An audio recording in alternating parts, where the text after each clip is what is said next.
gostaria de convidar o Márcio Andrei. O Márcio é pesquisador do programa de pós-graduação da Universidade Federal de Itajubá, Unifei, né? Vou pedir para ele se apresentar, mas o Márcio tem um vasto currículo, né? Ele é graduado, mestre e doutor em engenharia elétrica, além de advogado, e licenciado também em física, então tem uma vasta graduação e pós-graduação. É pós-graduado em gestão pública, direito regulatório e engenharia de segurança do trabalho. Trabalhou na Eletrobras desde 2005, é especialista, né, na regulação da ANEEL, e atualmente ele licenciou-se para cursar o programa de pós-doutorado da Unifei. Então ele está trabalhando agora no seu pós-doutorado. Márcio, muito obrigado pela sua presença aqui no nosso evento.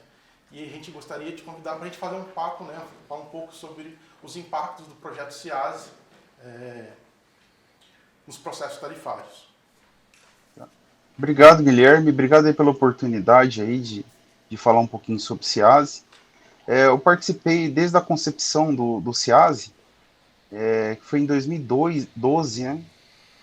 Em 2013 saiu o edital do projeto. A empresa líder foi a CEMIG. Então foi um conjunto de várias empresas que trabalharam nesse P&D cooperado. Falando um pouquinho, né, do SEASE, né?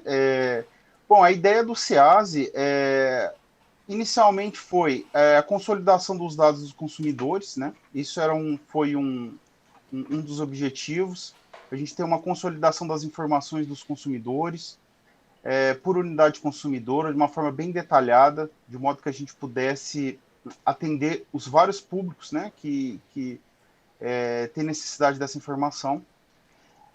Outro objetivo do SEASE foi o cálculo tarifário, não só o cálculo, mas também a gente revolucionar a forma de publicidade do cálculo, dando alguns indicadores individuais para cada unidade consumidora. Então, qual seria o impacto?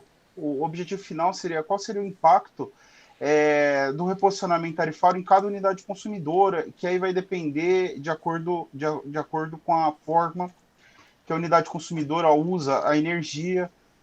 A questão da inteligência analítica também, a gente pensou, no caso dos especialistas do setor elétrico, academia, a gente pudesse ter um portal em que toda a informação relacionada ao processo tarifário e outras relacionadas também pudesse ser utilizadas aí pelos especialistas do setor elétrico, pela academia. O SEASE também conta com o painel do consumidor, e a ideia era propor essa integração, né, das informações, essa sinergia aí das informações, do conhecimento. Então, essa foi a ideia inicial do projeto, que depois evoluiu um pouco também, com outras funcionalidades, teve uma evolutiva, mas essas foram as bases assim, no projeto. Né? Interessante, Márcio. Talvez o nosso público esteja se perguntando, né, por que a gente está falando de processo tarifário e cálculo tarifário, né? A gente vem já trabalhando, já vem desenvolvendo algumas soluções que a gente até chamou de PGR Mercata, né, que tem um objetivo, justamente esse objetivo, né, de dar mais inteligência para esse processo, dar mais agilidade para esse processo, reunindo, né, os dados, né, de mercado, reunindo os dados, as informações que são utilizadas dentro do cálculo, e a gente está trabalhando fortemente no desenvolvimento dessa solução. Márcio, para você, quais são os principais desafios, né? Você acha que como você até comentou, nessa parte de analytics, né, a inteligência que tem nos processos, isso realmente é uma tendência para o setor? A gente vê o regulador adotando isso. Quais são os impactos, né, e como você vê, quais são as tendências que você enxerga aí para o futuro, para essa parte né, do uso de novas tecnologias, tanto no processo de apuração do mercado, como também no processo de cálculo tarifário? Eu vejo, acho a principal mudança seria o detalhamento da informação, né, que abre aí várias oportunidades, tanto na parte de análise, quanto também em relação ao aprimoramento do processo em si, né, do processo tarifário, a questão de você ter um maior controle das informações, né, de saída do processo, de entrada do processo, e um maior controle em relação às regras de cálculo do processo. Você ter uma oportunidade de você ter uma melhoria em relação à qualidade, né, do cálculo tarifário, e também a redução dos custos, né, com cálculo tarifário. Porque todo o processo do cálculo tarifário, isso eu vejo que não é muito discutido, mas assim envolve toda uma cadeia, seja por parte da distribuidora, né, na parte da equipe de regulatória, como na ANEEL, são vários processos que se interligam. Então, assim, você utilizar a tecnologia da informação de forma que você consiga reduzir erros, promover a melhoria contínua do processo, né? Isso aí é muito importante. A proposta é que a gente saia a gente não tem, na verdade, um sistema propriamente, né? A gente trabalha muito com planilhas. Eu sei que, assim, esse é um dos maiores desafios, né? É uma coisa, parece bem simples, mas, assim, essa migração realmente para um sistema. Essa unificação essa unificação da informação, né? Consolidar tudo num banco de dados, conseguir sistematizar esse processo que tem uma cadeia, né? Realmente eu acho que isso, sim, é uma evolução tecnológica que para mim eu acho que é necessária, né? Eu vejo que sim, não tem como fugir disso, né? Dado que você precisa de mais agilidade. E aí agora você passa a ter novas tecnologias também que permitem você trabalhar com volumes gigantescos de dados, né? Sim, isso em 2013, quando foi proposto, né, essa consolidação das informações por unidade consumidora e os vários bancos lá de dados do processo tarifário, era um desafio, foi um desafio, até hoje esse banco de mercado ele está chegando a 6 terabytes, então assim, eu acho que com esse tempo, né, desde 2013 até agora, eu acho que isso já não é mais uma preocupação, porque já foi demonstrado que é possível você fazer esse processamento, né, e dar o tratamento dessa informação. Isso, talvez, há 8 anos atrás, isso era um desafio, mas eu acho que Sim, isso já está superado, né? com O certeza. sistema mostrou que é possível fazer esse processamento, um custo relativamente baixo, e ele tende a agregar muito aí para o setor elétrico como um todo, tá? Não só para a ANEEL, como o setor elétrico como um todo, e até para outras áreas, né? Tem muitas áreas que utilizam dados do setor elétrico, tá? Principalmente para Consumo, né? políticas públicas. Sim, é um dado extremamente importante para a política pública e estabelecer, né, dados de consumo, dados dos consumidores. A gente ter acesso a essa base realmente é um diferencial para a gente. Ô Márcio, uma curiosidade, né? Você vem trabalhando, você fez sua tese de doutorado sobre um modelo locacional, né? Um pouquinho diferente do modelo que a gente tem hoje, no caso da distribuição. Você acha que é uma tendência evoluir para um modelo locacional? O que você enxerga aí de futuro, né?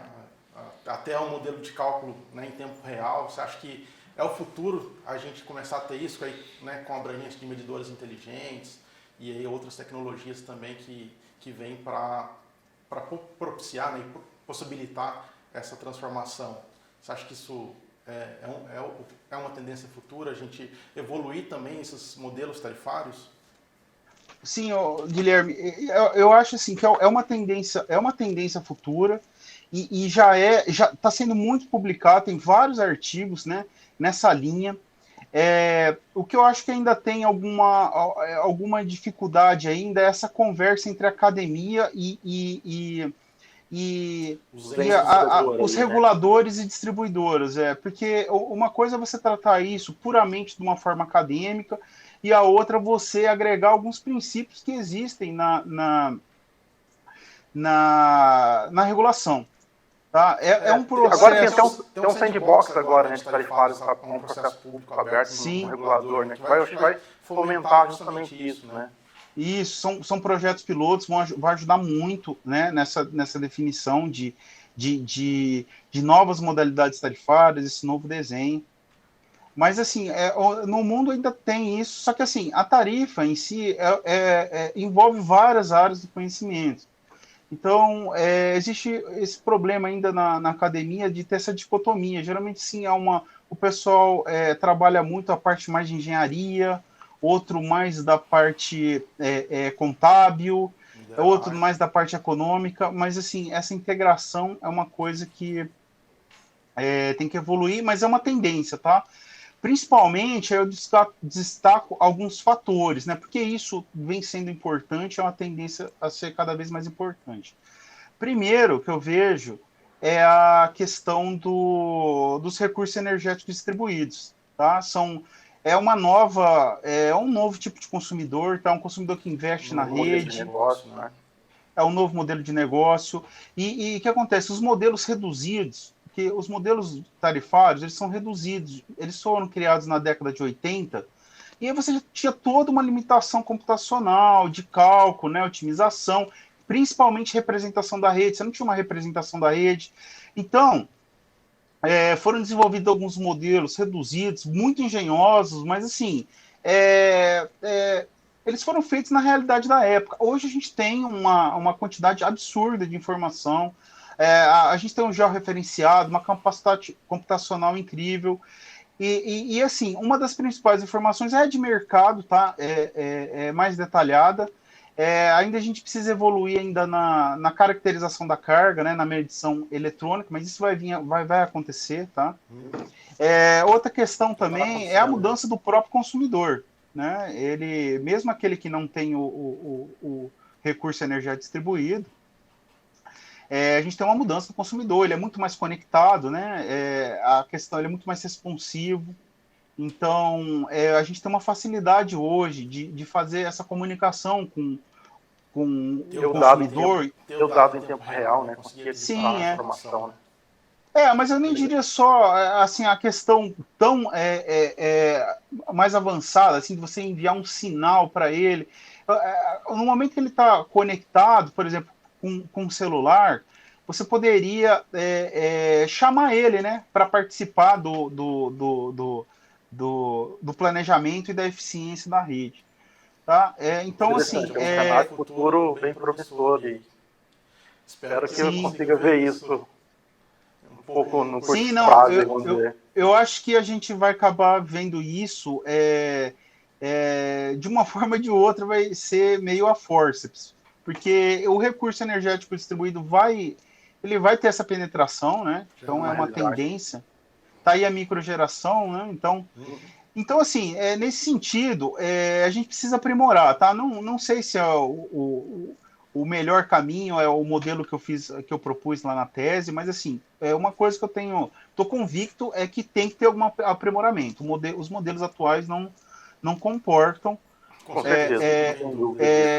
o novo consumidor, tá? Os novos modelos de negócio das próprias distribuidoras, né, precisam evoluir e endereçar isso, né? E tem tanto o lado da distribuidora, que precisa de uma nova regulação, como o próprio setor vai exigir, como você disse, os próprios consumidores vão exigir isso, né? Sim, vão exigir, e vai ter que ter esse aumento de eficiência, isso vai acabar acontecendo, e o principal fator, eu acho, de eficiência vai ser a sinalização de preço. Então vai ter que ter uma evolução na sinalização de preço, um aumento de eficiência da rede e algum compartilhamento com o consumidor que viesse a ser chamado aí para melhorar a eficiência de rede ou até mesmo investir por meio de recurso energético distribuído. Legal. Ô, Márcio, falando um pouquinho, né, uma das preocupações que a gente tem, né, as distribuidoras têm, né, quando foi implantado o projeto SEAS, é justamente com essa previsibilidade do cálculo tarifário, né, a gente conseguir ter a rastreabilidade que eles têm hoje através da planilha Sparta, do sistema Sparta, né, ter também dentro do projeto SEAS. Na sua opinião, né, quais são os principais impactos, quais são os benefícios aí para distribuidores e também para os consumidores, quando a gente fala nessa perspectiva, né, do cálculo em si, e de ter uma previsibilidade do que vai acontecer? Guilherme, então, essa questão da mudança, né, essa mudança principalmente assim, a mudança da planilha, né? Então a gente tem assim, está saindo de uma planilha, né, e está indo para um sistema.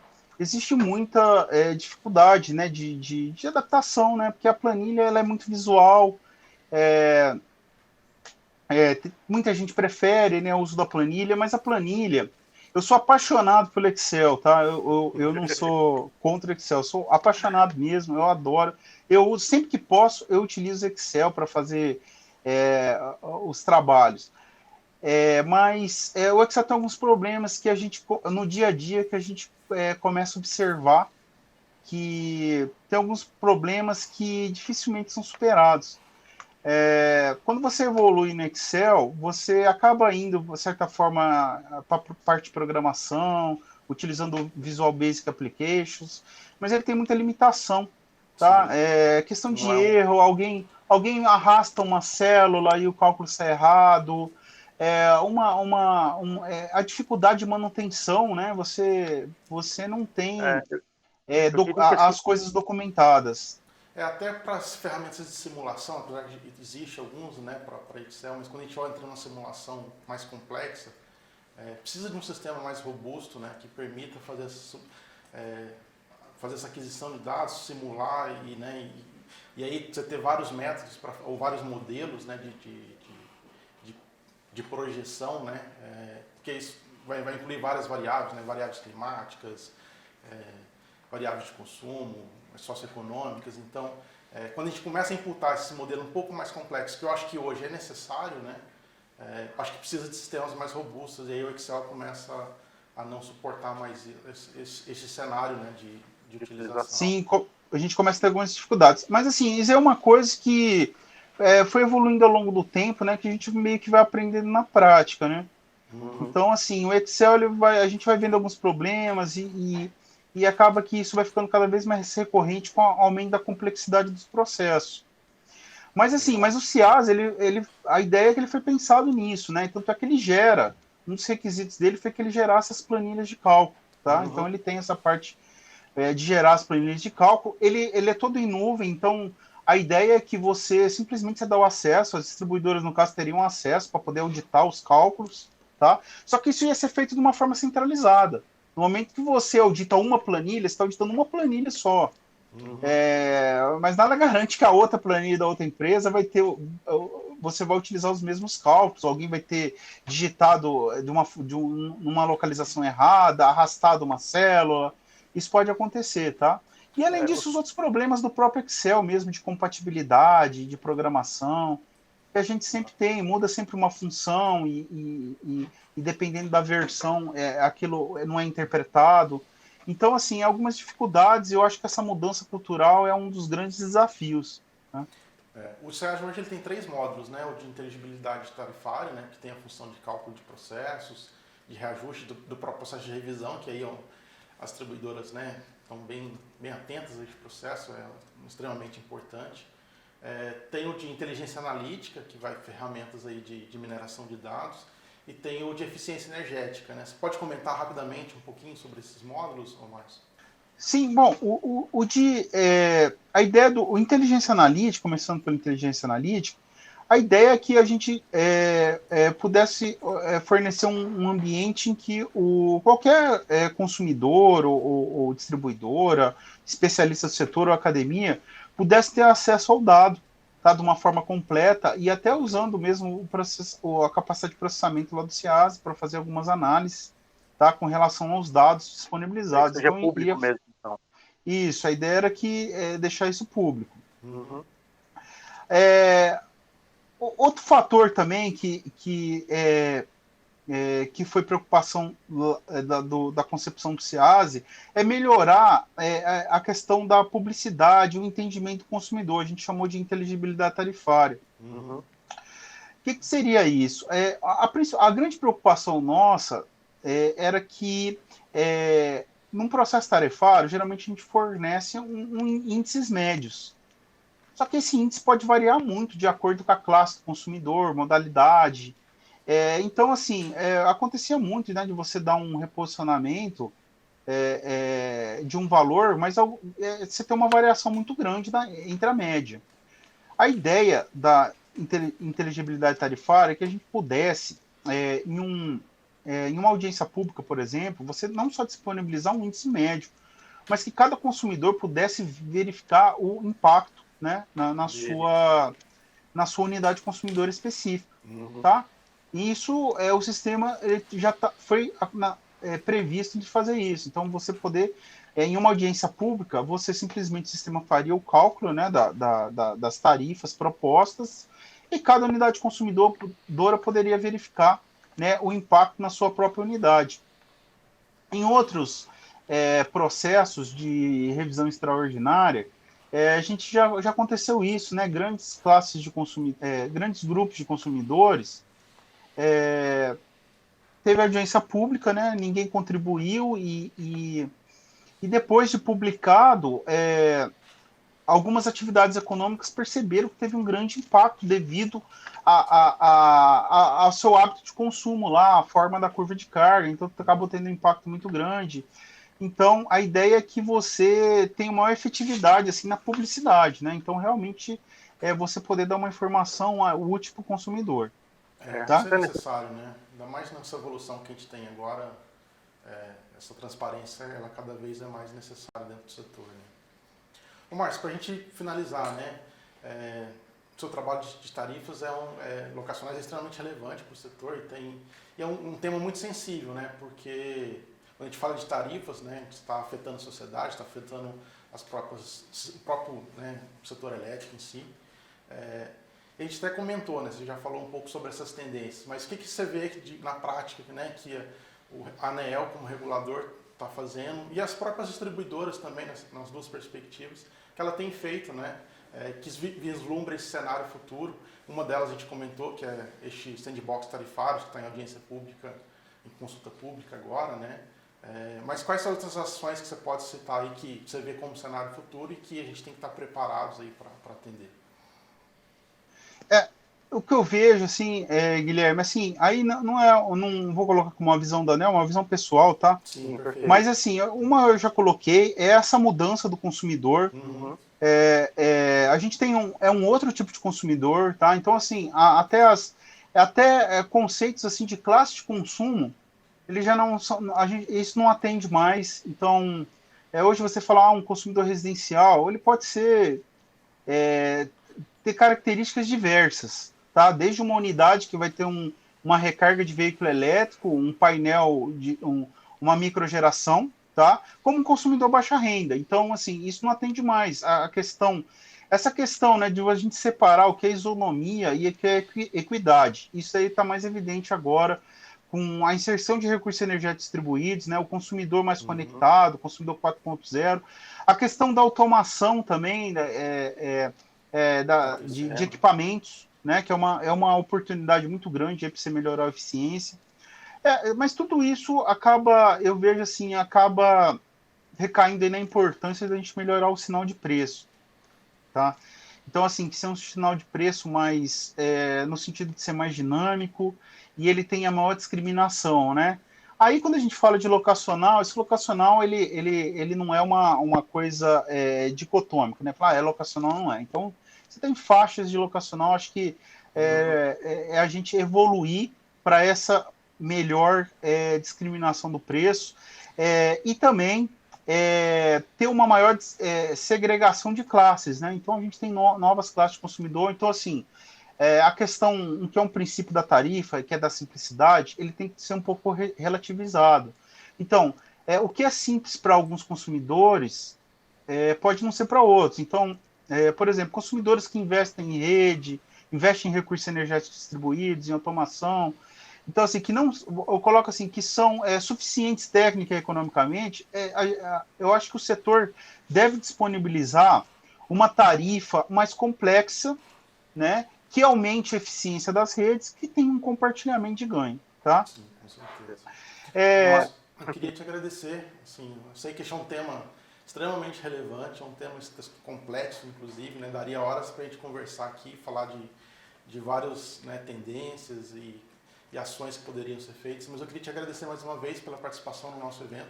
Espero que no próximo ano a gente possa estar presencialmente, né, também e compartilhar essas informações. Então, eu queria te agradecer mais uma vez. Muito obrigado pelas suas palavras e aprendemos muito hoje. Eu que agradeço pela oportunidade, tá? Muito obrigado aí. Obrigado, Márcio.